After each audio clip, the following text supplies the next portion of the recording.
Bonjour et bienvenue sur le podcast des néo-vidéo marketeurs.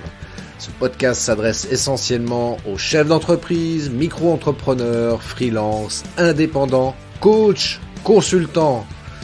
Et si toi aussi tu souhaites développer ton business grâce au marketing vidéo, ce podcast est fait pour toi et il n'y a qu'un seul maître mot, sois unique, pense différemment. Voilà, bienvenue sur ce live. Donc, comme je le disais à l'instant, et ça tombe bien parce qu'aujourd'hui, on va parler de live. Un live qui parle du live. Voilà, il y a un côté un peu schizo quelque part.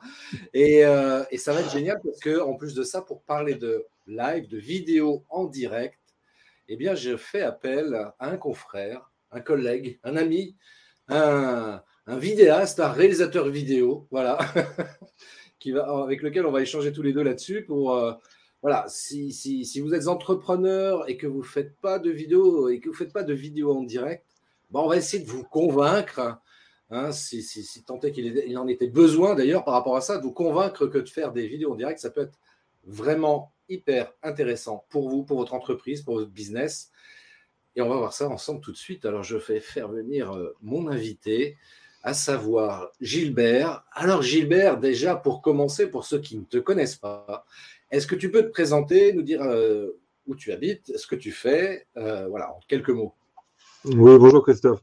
Écoute, moi j'habite du côté de Montpellier, à Lunel, pour être plus précis.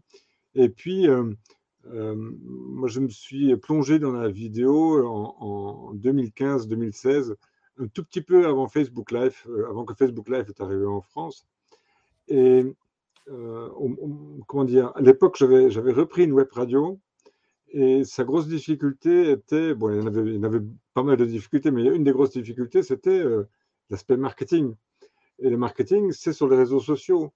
Alors, comment amener ma web radio, avec son programme inexistant à l'époque, comment l'amener sur Facebook?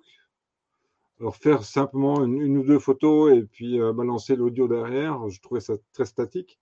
Donc, j'avais déjà dans l'idée d'amener de la vidéo. Et du coup, j'avais d'abord pensé avec les GoPro, avec des petites caméras, tu sais, un petit peu même avec la webcam avec laquelle je suis maintenant, mais d'amener quelque chose de vivant quelque part à Facebook. Et j'ai eu un copain, qui est toujours un copain, qui s'appelle Laurent Ferrari, qui m'a pisté et qui m'a poussé dans la vidéo. Et donc, il m'expliquait comment tout ça marchait. Et puis, je crois on devait faire une émission la semaine suivante et est arrivé Facebook Live en France. Et là, il me dit, bingo, on va faire du Facebook Live. Et il est arrivé avec son téléphone portable, avec un petit stabilisateur. Et puis la première émission, on l'a faite comme ça, avec le stabilisateur, avec son téléphone. Et bon, on était crevés derrière, hein, mais l'émission a duré 1h30. Et vu que c'était la première grosse émission qu'on avait fait, c'était un petit peu alcoolisé. Il faut savoir, Lunel, c'est très connu pour le muscat, qui est très bon, hein, mais bon, il faut le boire très modérément. Et donc là, on avait invité, en fait, sur le plateau, on avait invité un mec qui travaille sur un domaine vinicole ici du coin, viticole d'ici du coin, et qui a ramené du muscat pour goûter, pour déguster en quelque sorte. Et du coup, on a descendu 2 ou 3 bouteilles, je crois, avec tous les invités. C'était un joyeux, comment dire, foutoir pendant 1h30. Mais on s'est éclaté et c'est là que j'ai vraiment découvert tout le potentiel de Facebook. Alors, à l'époque, c'était pour du divertissement, évidemment. Mais j'ai quand même très vite vu qu'il y avait peut-être quelque chose à en tirer au niveau des entreprises. Et c'est là que il m'a fallu un petit peu de temps parce que monter une web radio, c'est déjà compliqué. Mais remonter une web radio qui était moribonde et la transformer en web TV, bon, j'ai dû m'accrocher. Je me suis accroché facilement 6 mois là-dessus. Et puis, au bout de 6 mois, l'audience était toujours très stable, très en hauteur. C'est-à-dire, au début, une émission radio, on faisait une centaine d'auditeurs par émission, 100 auditeurs sur Facebook, hein. Et quand je l'ai passé en Facebook Live, on est passé à plus de 10 000. Ouais. Tu vois les proportions. Et là, je me suis dit, mais, putain, il y a quelque chose, il n'y a rien pour les entreprises. Donc, j'ai pris mon bâton de pèlerin et puis j'ai créé Digital News pour séparer un petit peu la partie associative, divertissante et très locale, avec une société plus, comment dire, plus en phase avec Montpellier, avec son esprit French Tech. On est quand même très implanté là-dessus, donc très start-up. Et Mhm. j'ai essayé de les convaincre à ce qu'on fasse de la captation en direct ou au moins de la vidéo en direct. C'était au début très, très, très difficile. Alors justement, par rapport à ça, par rapport au début, quand tu as commencé à vouloir lancer la vidéo en direct, quel était le ressenti des entreprises que tu approchais pour leur proposer ce type de prestation? Non, non, ne venez pas. D'un, on ne pourra pas vous payer. Enfin, on ne voit pas pourquoi on vous paierait pour Facebook Live. Et puis, Facebook avait à l'époque pas une réputation très avec beaucoup de monde, certes, mais pas forcément dans les objectifs qualitatifs qu'une entreprise peut attendre. Mhm. Surtout que je voulais apporter un contenu évidemment professionnel, c'est-à-dire que moi je me basais sur des captations de conférences, de séminaires, ce genre de trucs. Et l'autre phénomène, enfin l'autre grosse objection, c'était ouais, mais ça va me prendre tout, les gens ne viendront plus. Mhm. Je pense que c'est aussi quelque chose que toi tu as dû entendre à maintes reprises. Et, et c'est vrai, il fallait les convaincre, il fallait faire le forcing, ce que j'ai réussi à faire avec un certain nombre d'entre elles. Je n'étais pas forcément payé, malheureusement. Mais elle devait quand même apprendre à connaître cet outil qu'on peut diffuser sur Facebook, mais aussi sur YouTube et sur toutes les autres plateformes qui existent aujourd'hui. Et c'était au départ vraiment difficile. Il fallait forcer. Et puis, eh ben, mine de rien, toutes ces captations, cette diffusion en direct, bon, ça m'a aussi donné la possibilité de vendre d'autres prestations vidéo, parce qu'ils se rendaient bien compte que la vidéo, elle a un tel potentiel sur les réseaux sociaux qu'on ne peut pas s'en passer réellement. Alors, il y a un coût, évidemment, mais Eh oui. ils en avaient quand même besoin. Et bon an, mal an, ça m'a permis de monter en qualité et puis en qualité d'entreprise aussi, de clients. Et puis est arrivé le Covid. Et le Covid, lui, du coup, putain, il m'a posé quand même pas mal de questions. Moi qui débarque, entre guillemets, dans l'audiovisuel, mais pas du tout dans le marketing et pas du tout dans l'Internet. Euh, le Covid, je me suis posé la question facilement pendant 2-3 semaines, me dire est-ce que je reste dans l'audiovisuel ou est-ce que je retourne dans le marketing pur, marketing Internet, hein, donc la publicité, le SEO, enfin, tout ce qu'on connaît. Et j'étais pendant 3 semaines, j'étais un petit peu en panique. Pas tellement en panique à cause du Covid, parce que finalement on était tous enfermés, donc je pense, enfin, j'avais le sentiment qu'on était protégés à la maison. Et je me suis dit, merde, qu'est-ce que je vais faire? Et puis je vois que ça traîne, ça se prolonge, ça se prolonge, ça se prolonge. Et puis je me dis, merde. Et du coup, j'ai commencé à regarder ce qui se passait aux États-Unis. Et puis aux États-Unis, ben, ça m'a un petit peu ouvert les yeux en termes de production ou d'agilité de ce que eux sont capables de faire. Et puis là, je me suis dit, non, je reste dans l'audiovisuel, il y a tellement de trucs à faire. Et puis, on est dans un tel mouvement que quelque part, tout va s'accélérer. Et donc, je me suis formé à la remote production, à Zoom, enfin, à tous les outils qu'on utilise aujourd'hui, à toutes les interfaces qu'on peut faire avec le streaming, parce qu'il y en a quand même aussi. Et là, je me suis dit, non, je reste là-dedans et je me forme. C'est ce que j'ai fait pendant 2-3 semaines. Je me suis formé, j'ai regardé des tutos en américain. Et ça a été très enrichissant. Et après, j'avais plus qu'une hâte, sortir du confinement, pour te dire.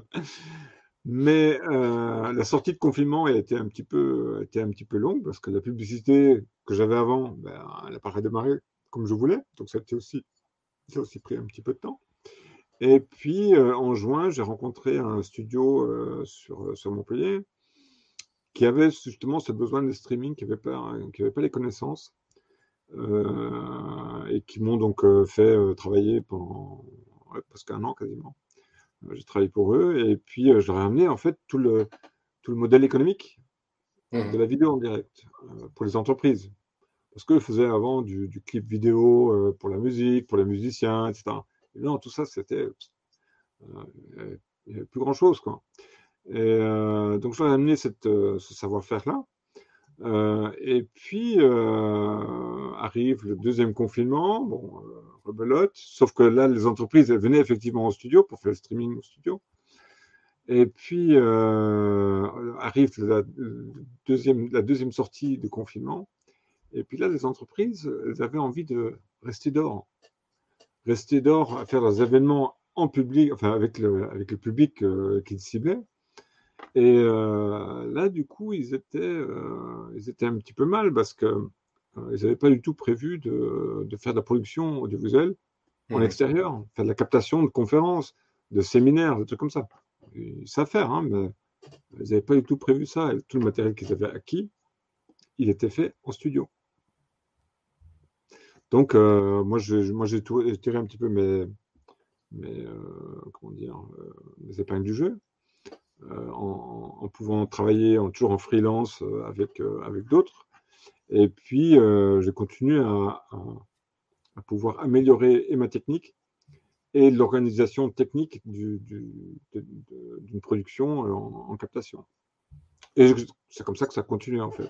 Et là, aujourd'hui, je suis en recherche d'un nouveau studio et que je vais incessamment sous peu, je pense, monter dans les 2-3 mois qui suivent sur Montpellier. Ah, Donc c'est voilà un cool. petit peu. Ouais, c'est cool, c'est cool. Je te remercie pour toutes ces infos parce que c'est vrai que là, depuis 2 ans, on traverse des périodes plus ou moins compliquées d'un point de vue entrepreneurial, entre autres. Et c'est vrai que pour nous qui sommes dans l'audiovisuel, ça n'a pas été une mince affaire, mais quelque part, tu vois, enfin, c'est ce qu'on disait en off, c'est que moi, ce que je trouve quand même d'assez positif dans cette histoire-là, c'est que les entreprises se sont comment dirais-je, on commençait à comprendre l'intérêt en fait de la visio sur Internet. Bien sûr, il ne s'agit pas forcément de remettre en question le présentiel, au contraire. Tu vois, moi, je me rappelle, il y a 3 ans, je commençais à parler de ce qu'on appelle le phygital, tu vois, de mixer le physique, donc le présentiel avec le digital. Et je trouve que ça a été le bon côté des choses cette histoire de Covid parce que les entreprises ont commencé à prendre conscience de l'intérêt aussi d'intégrer effectivement le digital dans leur communication et pourquoi pas de régulièrement, de temps en temps, comme ça, de faire des lives parce que c'est vrai que ça peut être très, très pratique. Je parlais de séminaires, par exemple, tout à l'heure. Moi, je me rappelle, un chef d'entreprise, c'est ce que je lui avais dit, parce qu'il me dit, ouais, mais machin, hein. J'ai écouté, il y a des gens qui peuvent pas forcément se déplacer parce que c'est une entreprise nationale. Les gens ne peuvent pas forcément se déplacer. Ça peut être pratique justement pour les gens qui ne peuvent pas se déplacer de pouvoir quand même suivre la conférence du bureau ou de chez eux, peu importe, et de pouvoir quand même être informé de ce qui est en train de se dire, quoi. Donc, et les gens sont beaucoup plus enclins à accepter l'idée aujourd'hui qu'avant 2020. Ça, on est Oui. bien d'accord. Après, je dirais aussi ce qui est arrivé aussi avec le confinement. Je crois que tous les salariés ont fait des Zooms, des Teams, des WebEx, enfin tous les logiciels de visioconférence. Et les outils qu'on a autour, bon, moi je travaille beaucoup sur VMix, mais je crois que toi tu as fait de l'OBS, tu as fait du VMix, tu as fait du StreamYard. Tout ça, ça s'interconnecte, y Oui, compris Zoom. Et oui. avec Zoom, ce que je trouve particulièrement intéressant, mais bon, c'est aussi avec les autres visioconférences, c'est que finalement, on peut intervenir dans un séminaire physique alors qu'on est à distance. Et là, pour l'entreprise qui va organiser son séminaire, je ne sais pas, à Montpellier par exemple, hein, mais il n'y a pas que Montpellier, elle va inviter des clients sur Montpellier. Un certain nombre ne pourront pas venir. mais elle a aussi invité des experts qui vont, comment dire, qui vont expliquer une problématique, qui vont montrer des solutions, qui vont mettre en valeur l'entreprise qui l'organise. Mais ces experts-là, ils sont des fois aussi coincés à cause du pass sanitaire, à cause du Covid, à cause de, ils n'ont pas de train, ou enfin, il y a des milliers de raisons de ne pas venir. Elles ne sont pas toujours bonnes, hein. Mais tout le monde aujourd'hui, avec la visioconférence, peut être à distance. C'est-à-dire que là, la diffusion, elle se passe sur YouTube, sur Facebook, sur LinkedIn. Mais on pourrait tout à fait, à travers ce logiciel-là, je crois que StreamYard le fait, on pourrait tout à fait faire intervenir une troisième personne qui se trouve à Paris, ou à Rennes, ou en pleine montagne. Enfin, peut-être pas en pleine montagne quand même. Hein. Mais il faut avoir un bon débit Internet là. Il faut avoir un bon débit. Mais aujourd'hui, le duplex, finalement, c'est finger in the nose. Ouais. Et quand on regarde ce qui se passe en Ukraine avec le président ukrainien, lui, il fait, enfin, je ne sais pas s'il le fait sur Zoom, mais il fait tout à distance. Et ça marche très bien. Il entend parfaitement à l'Assemblée nationale, je crois que c'est demain là, que ça va se passer, il entend parfaitement les gens qui vont l'applaudir en stand-up, qui vont l'écouter. Et tout ça, ça se passe, mais vraiment facilement. C'est-à-dire qu'aujourd'hui, les technologies de vidéo sur IP ont tellement évolué que finalement, ça devient facile. Oui, puis c'est vrai qu'en plus de ça, aujourd'hui, c'est vrai que globalement, parce que c'est pas encore, il y a encore des améliorations à apporter par rapport à ça, mais en termes d'utilisation, c'est beaucoup plus facile aujourd'hui, en tous les cas par rapport il y a quelques années, de pouvoir comme ça converser à distance.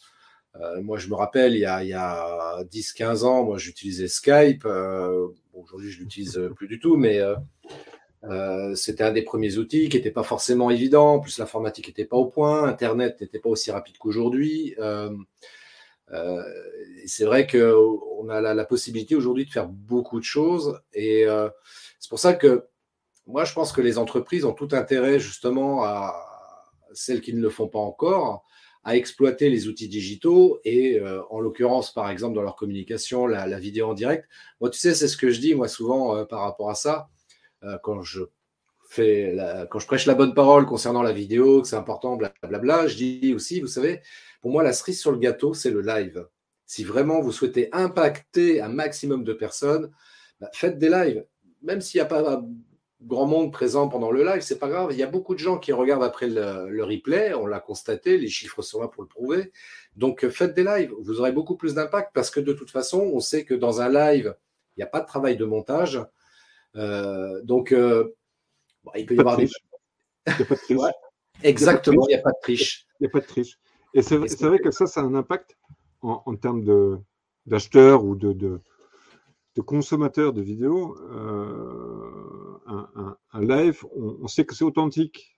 C'est-à-dire la parole, elle est forcément juste. Bon, peut-être que je bafouille, peut-être que ceci ou cela, mais la personne qui est en face de vous à l'écran, elle est au moins honnête. Et dans une action commerciale, dans un circuit, enfin pas dans un circuit de vente, mais dans un processus de vente, cette authenticité, elle a un réel rôle que la publicité aujourd'hui n'a pas. Elle l'a encore. Hein, c'est clair qu'avec un matraquage qu'on peut l'avoir à la télévision, on a encore la publicité. Est-ce qu'on n'a pas pour autant encore le même réflexe de regarder de la publicité au lieu de regarder comme ici comme là une vidéo en direct, même en replay d'ailleurs. Là-dessus, le direct, je trouve que c'est extrêmement puissant parce que intuitivement, on sait que quand il y a marqué live là au-dessus ou en direct, on sait que ça se passe quelque part, on ne sait pas où, peu importe, mais ça se passe en même temps. Ah ouais. Et toi, tu peux m'interrompre, moi je peux te couper la parole si on dit une ânerie, mais c'est du vrai. Et ça, dans une vidéo classique, on ne l'a pas. Hein. Mais non, parce que forcément, on le voit très bien, toi comme moi, on sait que c'est facile au travers du montage, de manipuler les images comme on veut et de raconter l'histoire que l'on veut au travers du montage. Mais alors que sur un live, il y a, comme tu disais très bien, effectivement, on ne peut pas tricher, quoi. C'est naturel, c'est authentique et c'est souvent d'ailleurs ce que les gens recherchent, hein, l'authenticité. C'est pour ça que les émissions de télé, par exemple, en direct, sont, les gens adorent parce que on sait que c'est du direct, enfin, a priori. A priori, hein. Voilà, on va pas rentrer dans ce débat-là, mais Non, mais si tu veux, je ne fais pas le procès de la télévision ou des grosses productions. C'est pas la moindre intention. Mais on sait que dans un direct produit par une petite boîte ou par un indépendant, ou si on voit comme ici un décor judicieusement choisi derrière mon bureau, on sait que il n'y a pas de triche. On peut évidemment reconstruire une vidéo, on peut faire des coupes, etc. Et puis on peut diffuser cette vidéo comme un direct. Mais bon, il manquerait le sel. Et je pense que le direct, il apporte ce sel, que ce soit à celui qui va regarder, mais aussi à celui qui le produit, parce que finalement, il y a quand même un petit stress qui est là, un petit peu, une petite montée d'adrénaline au moment où on démarre. Et ça, sur une vidéo classique, ben non, là, tu coupes. Non, je la refais. Non, et au final, tu perds le côté humain. Et c'est ça qui m'a, à l'époque, quand j'ai lancé mes premiers directs, qui n'étaient pas forcément tous alcoolisés, hein, attention, hein, mais quand j'ai lancé mes premiers directs, il y avait cette montée d'adrénaline, il y avait ce stress juste avant de démarrer le live. Bon, j'ai un petit peu perdu aujourd'hui, mais ça donnait une excitation. Et je pense que les gens qui font, durant la première fois, qui font des émissions en direct, le stress, il est là. Hein. Il y a la voix qui tremble, enfin, il y a tout ça qui est là. Mais tout ça, ça traduit quelque chose d'authentique. Ouais, carrément. Moi, c'est vrai que je me rappelle, moi, les premiers lives que j'ai fait, effectivement, j'avais pas du tout la même assurance qu'aujourd'hui. Mais en même temps, tu vois, c'est ce qui, comme tu disais, il y avait cette excitation quand même, tu vois, de faire du live. Et puis c'est plaisant, en fait, en vrai, de faire du live, parce que c'est vrai que t'es pas là en train de réfléchir, parce que forcément, tu es authentique, donc tu n'es pas là en train de réfléchir, quel rôle je vais jouer, attention, il faut bien que je prononce la phrase, donc oui, on peut bafouiller, oui, on peut avoir des E, mais au contraire, c'est ce qui fait justement l'intérêt du live, c'est de retrouver ça, tu vois, enfin, ce que je dis, moi, hein, la vidéo, c'est la vie, quoi. Enfin, Karadoc, il dit que lui, c'est le gras, c'est la vie. C'est ça, oui. Mais c'est tu vois, le fait que j'ai travaillé pendant une année dans les studios, je peux aussi voir comment on travaille aussi autrement, parce que bon, moi j'ai mes idées, mon regard de comment se produit une émission, bon, eux ils en avaient un autre, et puis j'ai travaillé avec d'autres agences en même temps, et il y a quand même une certaine structuration d'émission, c'est-à-dire qu'un live, tu ne le fais pas comme ça à l'arrache, vite fait, comme j'ai pu le faire d'ailleurs, mais ça se prépare. Il y a quand même un timing à tenir, même si on n'est pas limité dans le temps, hein, mais il y a un timing à tenir, donc un storyboard à monter. Mais le vrai direct, il y a toujours les petits imprévus, les petits aléas, tu sais. Ah oui. Et c'est là, quelque part, qu'il y a cette petite preuve comme quoi c'est authentique. Tiens, justement, tiens, je rebondis là-dessus. Quel est l'aléa du direct qui t'a le plus marqué dans ce que tu as pu vivre toi-même, hein, dans ce que tu as pu faire? Quel est l'aléa du direct qui t'a le plus marqué? Je crois que c'est le premier qui était donc un petit peu humide. Mais celui-là, il m'a très marqué. Il y avait toute l'excitation. On était dans un petit studio qui faisait approximativement peut-être 25 mètres carrés. On était à 15 dedans. Wow. T'imagines. Avec la régie, avec tout ce qui va. Hein. Donc il y avait ces 15 personnes qui étaient toutes excitées l'une au-dessus de l'autre. Pas au-dessus de l'autre, mais on était tous très, très énervés, on va dire ça comme ça. Mhm. Et puis, ça a vraiment stimulé. Et puis, il y a un autre événement dont je me souviens très bien, qui était très borderline. On a voulu à un moment diffuser la Coupe d'Europe. Mhm. Alors, tu t'imagines bien, sur la Coupe d'Europe, il y a des droits impossible d'acheter, impossible de trafiquer, etc. On a quand même trouvé une combine. C'était quoi? On avait trouvé une combine pour le faire quand même, donc on l'a fait. On s'est fait attraper, je crois, la troisième ou quatrième fois. Donc il y a mon compte YouTube qui a été bloqué pendant 6 mois. Ah Il n'y a oui. pas eu d'autres suites, heureusement. Mais en fait, c'était rigolo parce qu'on avait mis dans notre studio les commentateurs derrière un fond vert, et puis on montrait des images en incrustation, tu vois, mais d'une façon très artisanale et très amateur. Et à un moment, je ne sais pas ce qui nous a pris, on était tellement dans l'euphorie, tout d'un coup, on entend la Marseillaise. Et on met le son original. Et pas coupé d'office.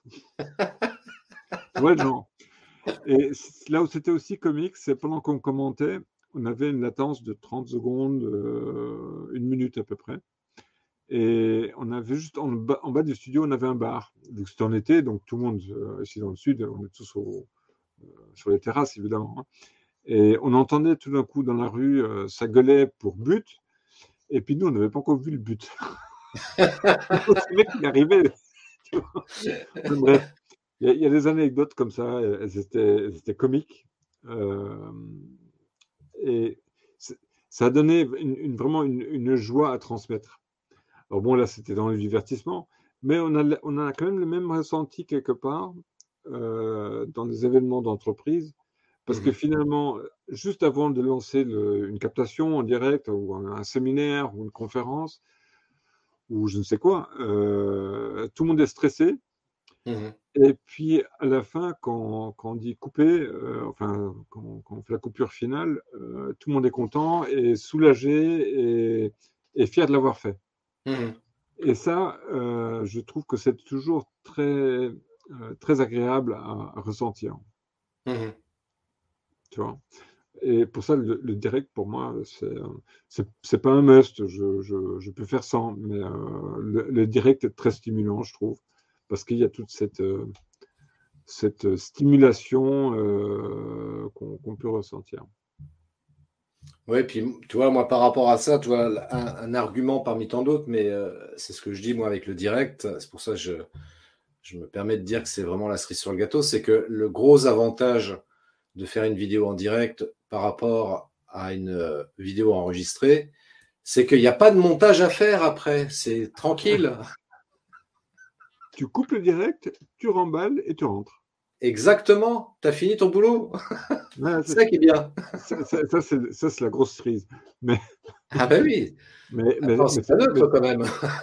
mais c'est clair. Ceci dit, il y a de plus en plus de clients qui demandent aussi à ce qu'on produise soit une vidéo résumée où on remonte un petit peu. Oui, ben ça après, ça peut faire des prestations en plus qu'on peut Ouais, proposer effectivement, parce que c'est vrai qu'il y a des demandes de cet ordre-là, comme de la même manière, que ce soit un résumé, même de refaire l'intégrale, de faire un truc un peu plus monté pour le coup, pour que ce soit éventuellement utilisé différemment après en termes de communication. Mais basiquement, tu fais un live, il n'y a pas de montage à faire derrière, t'es peinard, c'est en ligne, au revoir monsieur, dame, c'est plié. puis tu rentres à 23 heures, minuit, il faut que tu décharges la voiture. Enfin, non, non, c'est un très chouette métier et je trouve l'événementiel, que ce soit en studio ou en extérieur, c'est Ouais. chez le client ou dans un hôtel ou je ne sais pas où, c'est quelque chose de très plaisant à faire. Parce que finalement, on ne sait pas sur quoi on va tomber.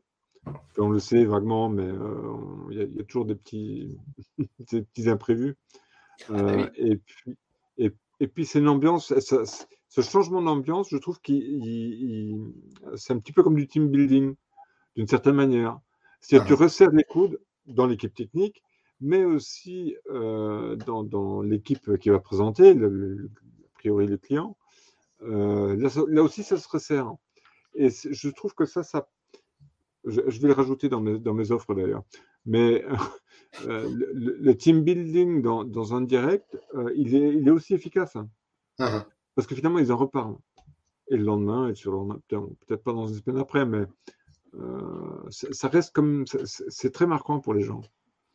Bah, c'est vrai que y a vraiment, vraiment beaucoup de choses à faire. Tu vois, je trouve dommage que. Enfin, je trouve dommage. Je joue le pessimiste là d'un coup là. Disons que ce qui pourrait être intéressant pour les entreprises qui veulent booster leur communication, booster leur visibilité sur le web notamment, c'est d'exploiter la vidéo en direct, mais en faisant preuve de créativité. C'est-à-dire que, évidemment, très basiquement, je vais parler de manière très très basique pour le coup. Premier truc, bah, je peux prendre mon portable, hop, je me filme ou je filme un événement, par exemple, avec mon téléphone portable en direct et c'est OK. Après, il peut y avoir différentes choses. Tu parles de team building, par exemple, ça peut être une option, effectivement, qui peut être exploitée en direct avec une vidéo qui est diffusée sur un canal précis. Et comme ça, les gens peuvent participer à distance à l'événement. Parce que c'est vrai que les vidéos en direct, on pense aux conférences, éventuellement aux séminaires, mais il y a d'autres occasions dans une entreprise où on peut exploiter cette fonction du direct, tu vois. Donc, après, c'est juste une question de créativité. Puis, bien sûr, il faut que c'est un intérêt pour l'entreprise d'un point de vue marketing, parce qu'on ne fait pas du direct comme ça juste pour se faire plaisir, même si on se fait plaisir, évidemment. Mais il faut qu'il y ait un intérêt derrière, quoi. Oui. Non, je pense que pour les entreprises qui le font, qui font le direct, qui le font surtout régulièrement, parce que quand même c'est une des clés du succès, il faut le construire. Et une fois que c'est construit, une fois qu'on a construit toutes ces émissions, enfin moi j'appelle ça des émissions, mais Oui. tous ces directs, une fois qu'ils sont préprogrammés dans la tête, dans le script, dans le storyboard, là on peut aussi construire au niveau du marketing, on peut construire autour. Et ça a un intérêt. Et là, le direct, du coup, il va susciter autre chose, il va susciter un intérêt de l'abonné ou de l'éventuel abonné. Il va se dire, tiens, tous les vendredis à midi, il y a Christophe qui fait sa vidéo en direct. Ou Gilbert, ou un tel, peu importe. Mais on le sait. Et c'est marquant. Je pense, nous, personnes âgées, si je puis dire. Oh, carrément, nous, on est des personnes âgées. On sait que tous les vendredis, sur la 3, à 20h30, il y avait Thalassa. Oui. Et tout le monde, c'est marrant, enfin, peut-être pas chez les plus jeunes, mais toutes les personnes d'un âge certain, ils savent que FR3, le vendredi, c'est Thalassa. Attention, Moi, je me rappelle, Gilbert. j'avais 14. Gilbert. Là, on passe pour des vieux. Là. FR3, ça n'existe plus, c'est France 3. Oui. Mais pour te dire, moi, je me souviens de Thalassa, j'avais 14 ans, quoi. Ouais, c'est vieux. Et c'est vieux. je sais que c'est le vendredi. Bon, c'est plus maintenant le cas. Maintenant, c'est le dimanche, je crois. Mais cette régularité, elle permet d'imposer au cerveau, tiens, le vendredi à 20h30, il y a Christophe qui fait son live stream, ou Gilbert. Tu vois? Et tu peux associer ça pour des personnes, mais aussi pour des marques. Tiens, d'ailleurs, la petite question rapide là par rapport à ça. L'entrepreneur, je pense notamment aux entrepreneurs de petites structures, donc les indépendants, les TPE, etc., qui voudraient éventuellement, ce serait bien qu'ils le fassent pour le coup pour eux, qui voudraient éventuellement faire des vidéos en direct. Quels sont les 2-3 conseils que toi tu pourrais partager là-dessus pour qu'ils se disent, OK, les 2-3 trucs à savoir tout de suite maintenant pour que je fasse des vidéos en direct à peu près correctes, ça serait quoi pour toi? Bah, écoute, pour moi, c'est déjà en vouloir en faire, hein, ça c'est déjà pas mal. Ne pas se dire, tiens, oh non, je suis moche en vidéo. Enfin, tous ces éléments très personnels. Moi, je me souviens la première fois que j'avais le casque à la radio. Putain, j'ai pris peur. Je l'ai enlevé et puis j'ai continué à parler comme ça. Mais non, plus sérieusement, c'est construire de marquer sur son agenda, voilà, toutes les semaines, tel jour, telle heure, je fais un live, quoi qu'il en soit. Et peu importe ce que je mets dedans.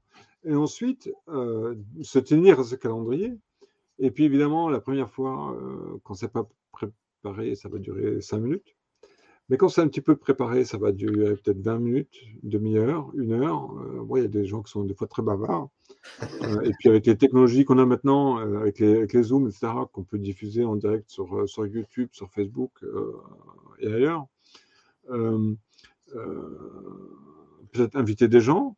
Et puis, en fait, si on prépare ça, si on prépare son émission et qu'on en prépare plusieurs thématiques un petit peu en avance, là, du coup, vous savez, OK, en début de semaine, je vais faire mon live. Au lieu de faire une réunion de travail avec mes collaborateurs, je vais faire un direct et puis après, je vais faire la réunion. Ou inversement. Mais de se donner vraiment un jour de la semaine, moi je conseille l'hebdomadaire parce que c'est le plus efficace, ça rentre plus facilement en mémoire, mais ça pourrait être aussi le mensuel. Bon, le mensuel, je ne suis pas persuadé qu'il imprègne autant, sauf si vous faites un truc vraiment talentueux, super, qui va passionner les gens. Mais si vous faites une émission pour votre entreprise, votre service, vos produits, faites-le une fois par semaine. Que ça dure un quart d'heure, 10 minutes ou 1 heure, peu importe. Mais je pense réellement cette régularité, elle va payer. Et à partir de là, une fois que vous avez pris cette décision, vous prenez votre webcam, comme je le fais ici, là j'ai juste une webcam, avec son micro intégré. Ça marche très bien. Rajouter un petit peu de lumière, bon, je n'ai pas rajouté, mais c'est extrêmement facile. Et à partir de là, on peut y aller pour 3 francs 6 sous, si je puis dire. Oui, tout à fait. Je suis totalement d'accord avec toi. Je suis complètement d'accord avec toi. Avec peu de moyens financiers, on peut commencer à faire un live qui soit correct. Et c'est important ce que tu as dit d'ailleurs tout à l'heure, tu vois, de préparer en amont son intervention directe. Parce que, encore une fois, si c'est dans une démarche marketing et qu'il y a un intérêt réellement commercial derrière, directement ou indirectement, peu importe. En tous les cas, c'est une logique d'entreprise. Et il s'agit de préparer son truc. On ne va pas arriver en disant tiens, aujourd'hui, il fait beau. Je ne sais pas quel temps vous avez, vous, chez vous. Oui, là, ce midi, j'ai mangé du tiramisu. C'était super bon. J'ai adoré. S'en fout de ça. C'est ça. Il faut que l'entrepreneur il s'assied avec d'autres pour discuter toute cette approche marketing de produit, pour ensuite voir comment on va le présenter et comment surtout on va le présenter d'une façon régulière. Parce que la clé, c'est vraiment la régularité. Hein. Moi, je l'ai vu sur 2-3 ans. J'en ai fait un live toutes les semaines pendant 2 ans. Ça paye. Ouais. Ça paye pas forcément en audience, mais ça paye en visibilité et en crédibilité.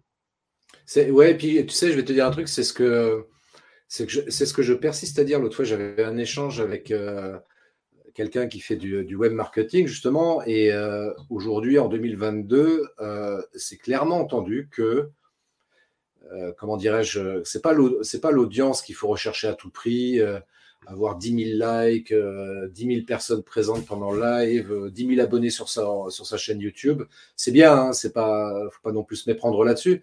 Néanmoins, ce qui est beaucoup plus important, c'est d'arriver à intéresser un certain nombre de personnes qu'on définit préalablement par rapport à son business plan, ce qu'on envisage de faire, etc. Et de se dire, OK, voilà, je vais faire des lives. Et puis moi, si ça me permet de dégager 50, 100, 200 clients dans l'année, ça me suffit pour bosser. Ça me suffit pour vivre.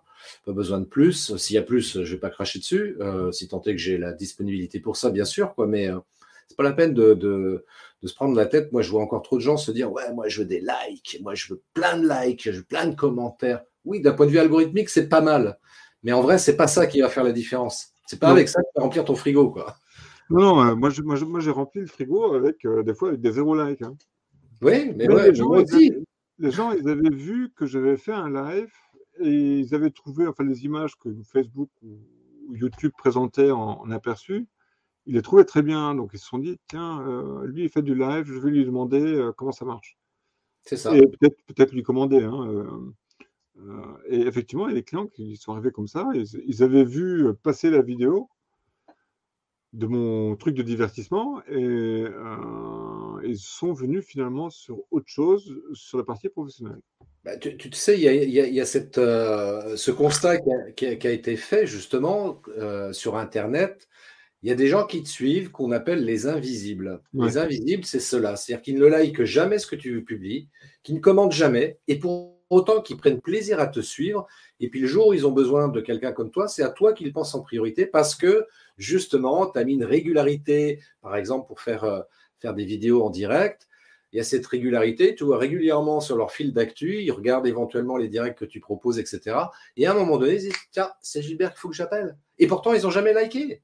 Ouais. Ils ont même, Moi, j'ai- ils ont peut-être même pas regardé 3/4 d'heure d'une Oui, émission. mais oui, mais en Mais, plus, c'est ça. Ouais, mais, je vais te dire, toi, j'ai une cliente, peut-être qu'elle regardera ça après, mais clairement, euh, elle ne like jamais mes publications. Et pour autant, quand je l'ai eu au téléphone, parce qu'elle m'a appelé, on a signé, etc., elle me dit, ouais, je te suis sur les réseaux, j'aime bien ce que tu fais, blablabla. Dans ma tête, je me dis, mais je ne l'ai jamais vu intervenir dans mes publications, tu vois. c'est ça. C'est Mais c'est ça. extraordinaire. C'est ça. Et c'est cette régularité qui Ouais, permet de capter à travers ton authenticité que tu as à travers les directs, ouais. tu arrives à capter le client. Et c'est ça qui est magnifique dans le direct. Alors bon, je ne fais pas que du direct, hein, mais le direct, il a quelque chose de spécial par rapport à une vidéo enregistrée, montée. Ouais, totalement. Il a pas la même saveur, le même goût. C'est différent. C'est un format complètement différent que beaucoup de gens apprécient, que beaucoup de gens adorent. Et en termes d'impact, moi, vraiment, tu vois, à ce niveau-là, je trouve que c'est beaucoup plus impactant. J'exagère un petit peu hein, parce que je suis pas forcément d'accord avec ce que je dis à moi-même, mais néanmoins, je constate que c'est vrai que ouais, juste au-dessus, on a le live qui a quand même une importance plus grande que de la vidéo enregistrée. La vidéo enregistrée est très importante. La Ouais, vidéo en live est très, très importante. voilà. Et puis je pense que là où les gens ils hésitent peut-être un peu, c'est la problématique de la bande passante. Oui, c'est C'est une vraie on problématique. rentre dans une spécificité technique euh, qui est assez complexe, il ne faut pas s'en cacher non plus, mais qui reste accessible. Hmm. C'est-à-dire tout le monde peut, avec son smartphone, on peut se créer une bande passante. Oui, Bon, il faut connaître un petit peu son ordinateur, un petit peu savoir comment ça fonctionne, mais globalement, euh, c'est relativement facile, quoi. Donc, il faut surtout pas s'en priver. Et puis, je pense là, avec cette grosse crise sanitaire qu'on a eue, avec cette deuxième crise qu'on est en train de se taper, euh, ça deviendra de plus en plus utile. ah oui, carrément. Et je pense à ce président ukrainien, qu'on soit d'accord ou pas d'accord, peu importe, hein, mais lui, encore une fois, il montre que le direct a son importance. Et on le voit tout de suite dans les chaînes d'infos, on le voit tout de suite derrière. C'est vrai il a cette qualité, et s'il devait en avoir qu'une seule, il a au moins cette qualité d'avoir bien compris l'intérêt du web et notamment de la visio et notamment du direct. Mm. Bon, après, j'ai aperçu un truc, des images hier ou avant-hier, où a priori, effectivement, en y regardant de plus près, on se rend compte il s'est filmé sur un fond vert en faisant croire qu'il était à Kiev ou je sais plus où. Euh, parce que le fond vert, ça peut être utile. Tu vois, moi, par exemple, là, clairement, j'ai un fond vert derrière moi. Hein, je vais être honnête. Non, moi je croyais être dans ton. Oui, oui, c'est vrai, c'est une vraie caméra qui est juste là. D'ailleurs, je vais la prendre. Non, mais je trouve que même, même avec un fond vert, c'est pas gênant parce que finalement, on sait bien que toi et moi, on est bien devant la caméra, on n'est bien pas en train de discuter en direct. Ah oui, c'est bien moi. Je ne suis pas d'intelligence artificielle, hein, c'est bien moi. Et je pense que dans un montage, on aurait remonté la vidéo, on aurait certainement effacé certains blancs. Ah, mais Ou carrément. certains bafouilles, où on a peut-être radoté, ou Mais on carrément. a dit un mauvais mot qui nous plaît pas. Enfin, tu vois. Donc, pour moi, le direct a vraiment sa valeur, et je pense que cette guerre en Ukraine, elle apporte à nouveau une preuve que le direct a du sens. Ouais, Ce en qu'une résumé, vidéo, faites du ce qu'une direct. vidéo classique n'aurait pas forcément. Même si Non, on ne non, sait pas c'est clair. si le président il est dans sa cave, ou quelque part dans une villa à la Côte d'Azur, enfin, tu vois. Mais Surtout que, encore une fois, comme je l'évoquais tout à l'heure, tu vois, tu parles de ça, mais d'une manière générale, hein, je parle là pour le coup, d'une manière générale, tu sais, toi comme moi, que quand tu fais un montage vidéo, tu peux raconter ce que tu veux. Moi, par exemple, la dernière formation que j'ai faite, c'était drôle, on avait constitué 2 équipes. À partir des mêmes images vidéo, ils ont fait 2 films vidéo différents. ah oui. Et là, pour le coup, c'est vrai que d'une manière générale, tu peux raconter ce que tu veux. Je veux dire, là, encore plus avec un fond vert, tu peux dire, bah tiens, regardez, je suis au bord de la plage, tu mets une vidéo derrière toi incrustée sur le fond vert, et c'est facile. Là, je me poserais quand même la question, pourquoi tu as les reflets dans les lunettes, hein? Tu vois? Mais euh, non, je trouve que cette évolution qu'on a eue à travers la directe, avec tous les avantages que ça comporte, et les quelques inconvénients aussi, mais tous les avantages que ça comporte, je pense vraiment qu'une entreprise doit y aller, de gré ou de moins gré, mais à un certain moment, ils vont être happés par ça, et il vaut mieux se prendre tôt, parce qu'on sait pertinemment que les premières, elles ne sont pas forcément bonnes, il n'y a pas forcément l'audience, il n'y a pas forcément la bonne audience, Mmh. et on n'a pas été forcément bon. Mais une fois qu'on a passé ce stade de tâtonnement, d'essayage, on trouve ses marques quelque part, et puis on arrive mieux à se vendre au final, même en direct, même avec des E, des bafouilles et des autres mots qu'on aura oubliés. Euh, c'est un cheminement. Et il vaut mieux le prendre là maintenant pendant la période de crise que après la crise où tout le monde va se jeter dessus et y aller, quoi. Tu vois. Faut prendre le train en marche, c'est ce que je dis. Oui, oui, et peu importe si c'est aujourd'hui ou demain ou dans une semaine ou deux, il faut prendre les trains en marche. C'est-à-dire au moment où on a détecté que ouais, c'est ça qu'il faut qu'on fasse, il faut y aller tout de suite. Ouais, faut pas attendre parce que c'est vrai que moi, c'est ce que je disais dernièrement, au risque de me tromper en termes de date en tous les cas, mais moi, je reste profondément convaincu que là, aujourd'hui, les entreprises qui existent depuis 5 ans, 10 ans, 20 ans, ou voire plus, qui ne se mettent pas à intégrer la vidéo et qui plus est la vidéo en direct dans leur communication digitale, pour moi, elles sont condamnées à mourir. Et en termes de date, moi, j'ai dit, moi, à l'horizon 2030, les entreprises qui ne font pas de vidéo, elles sont mortes, elles sont condamnées. Elles sont peut-être de toute manière condamnées. Mais,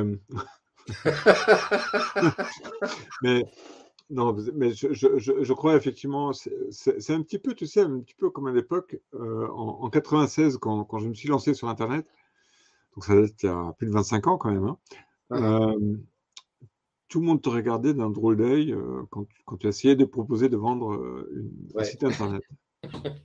Ça a duré quand même une dizaine d'années, hein, Ah, j'en ça rencontre a encore. duré ouais, une bonne dizaine d'années, ouais. Même si Ouais. au début des années 2000, ça commençait un petit peu à s'intéresser au sujet, parce que moi, j'ai connu comme toi Internet à exactement la même période.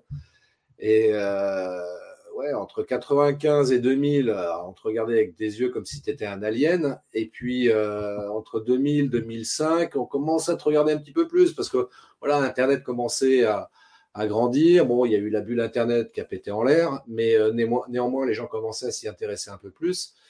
Et il faut constater une chose, c'est-à-dire que celles qui n'ont pas pris le virage Internet à cette époque-là, tu as plein de boîtes qui ont fermé. C'est pour ça que quand je dis que celles qui ne font pas de vidéo sont condamnées à mourir, parce que c'est déjà arrivé, tu vois. Oui, disons que moi, je pense qu'il y a une partie où effectivement, ils n'ont pas besoin d'Internet. Ils n'ont pas besoin non plus de vidéos. Mais ils ont la majeure partie en a besoin. C'est clair. Pour moi, ne fût-ce qu'avoir une page Facebook, une page sur Google Business ou sur LinkedIn. L'entreprise doit se promouvoir. Ça a toujours existé, soit à travers la pub, soit à travers d'autres choses. Les flyers, tout ce qu'on peut imaginer. Aujourd'hui, la vidéo, une webcam, ça coûte 50 €, je crois. Ça dépend laquelle. Ça dépend laquelle. Il y a des webcams qui c'est beaucoup plus cher, on est bien d'accord. Mais celle-ci, je crois qu'elle a coûté une 50aine d'euros. Vous faites du direct avec. Ouais. Vous faites du zoom avec. Vous pouvez vous présenter sans vergogne, avec un tout petit peu de lumière. Bon, là, j'ai juste mis une petite lampe de bureau, mais ça suffit, quoi. Mais bien sûr, bien sûr. Donc, allez-y. Écoute, allez-y, voilà, c'est le mot de conclusion de Gilbert, et je suis complètement d'accord avec toi. Donc, je répète ce que tu viens de dire. Allez-y, faites des lives, foncez avant qu'il soit trop tard. Et d'ailleurs, tiens, pour terminer là-dessus, Gilbert, si les gens veulent te contacter, comment qu'ils font?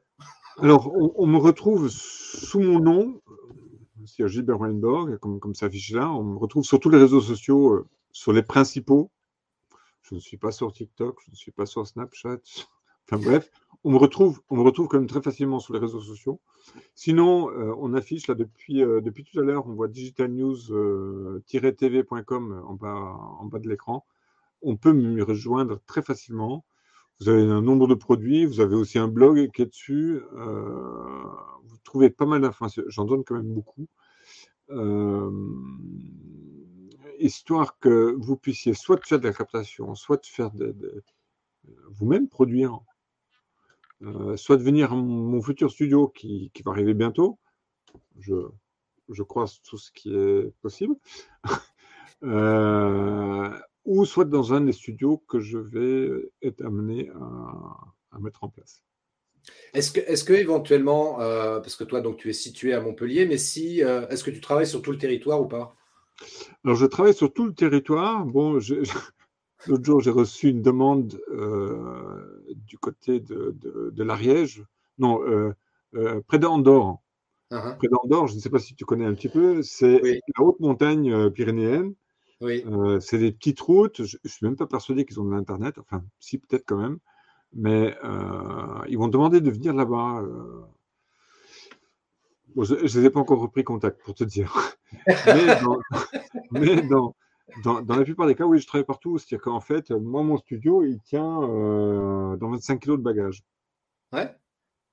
Et à partir de là, on peut faire. Bon, c'est plus confortable dans un studio établi qu'on peut évidemment louer à Lille, Rennes, à Brest, à Guérande. Guérande, là, vous pouvez y aller. J'y vais volontiers. J'ai un petit pied à terre là-bas. mais ça peut se faire n'importe où. Tout à l'heure, je suis allé voir un studio d'un confrère qui s'appelle Toril TV. Tu sais, à Montpellier, on est quand même très, très proche de la Camargue. Et donc, j'ai été voir ce confrère. Lui, il a fait une chaîne de télévision spécialisée sur la course à camarguaise. Et il a installé ça dans une maison privée. Une petite maison. Et j'ai regardé son studio. Mais, il est nickel, toi. Digne d'une chaîne de télévision. Et donc, à partir de là, on peut tout faire chez vous, chez Christophe, chez moi peut-être. Tout est possible. Ouais. Il faut demander, il faut expliquer un petit peu ce qu'on veut faire. Et à partir de là, on peut établir un projet, un budget et le mettre en place.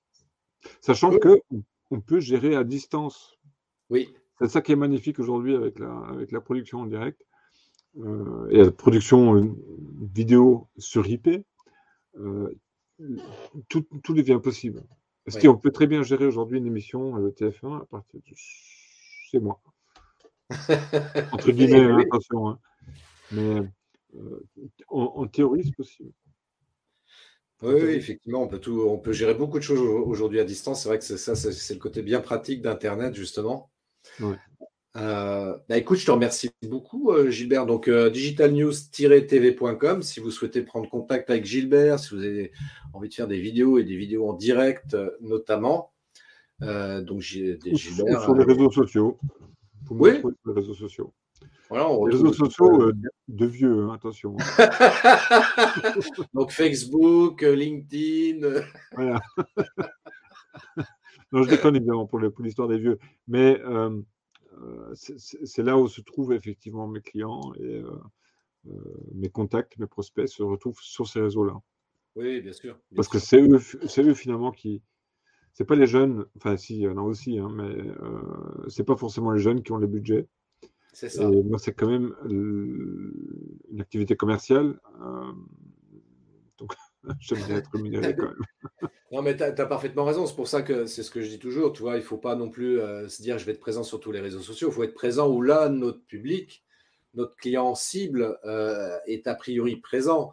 Moi, je suis comme toi. Tu vois, moi, TikTok, je ne communique pas dessus parce que moi, mon prospect, il n'est pas là-bas, quoi. Donc, il est plutôt sur LinkedIn ou Facebook, point, quoi. Voilà. Tout est dit, tout est dit. Tout est dit.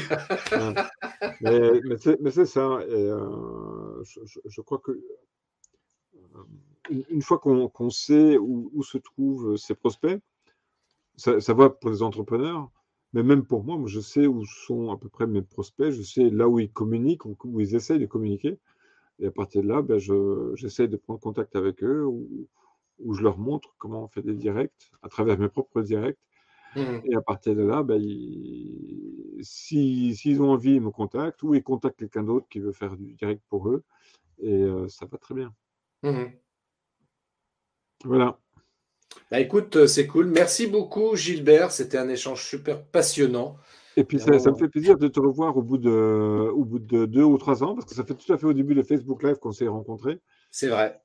À travers un autre Facebook Live qui se déroulait en Suisse, si mes souvenirs sont bons. Oui. Et, avec Clara.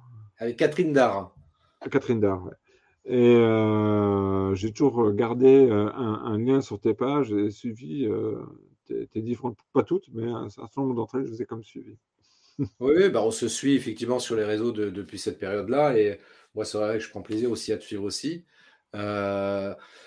Tu sais, enfin, juste pour conclure là-dessus, moi, ce qui est, les gens que je suis ou que je suis depuis quelque temps, depuis 6 mois, depuis 5 ans, peu importe, mais moi, je prends beaucoup de plaisir à suivre les gens qui sont, et c'est le mot que tu as utilisé tout à l'heure, humains. Et pour moi, tu dégages ça, tu vois, comme valeur. Et c'est pour ça que j'ai beaucoup de plaisir à te suivre et puis je vais continuer à te suivre du coup. Bon, Christophe, je dois vraiment te laisser. Oui, on y va. À très vite. Et puis n'hésite pas et ça sera toujours un plaisir de discuter avec toi. Avec grand plaisir aussi. Merci beaucoup Gilbert, très bonne soirée, à très bientôt. Ciao. Merci d'avoir écouté cet épisode de podcast des Néo-Vidéo Marketeurs. Si tu as une question ou un commentaire, contacte-moi directement sur christophetrain.fr. Je me ferai un plaisir de te répondre rapidement. Et si tu m'écoutes via Apple Podcast, n'hésite pas également à me laisser un avis 5 étoiles et un commentaire. Ça me fera plaisir. Je te souhaite une très très belle journée et je te donne rendez-vous pour un nouvel épisode très très bientôt. Ciao.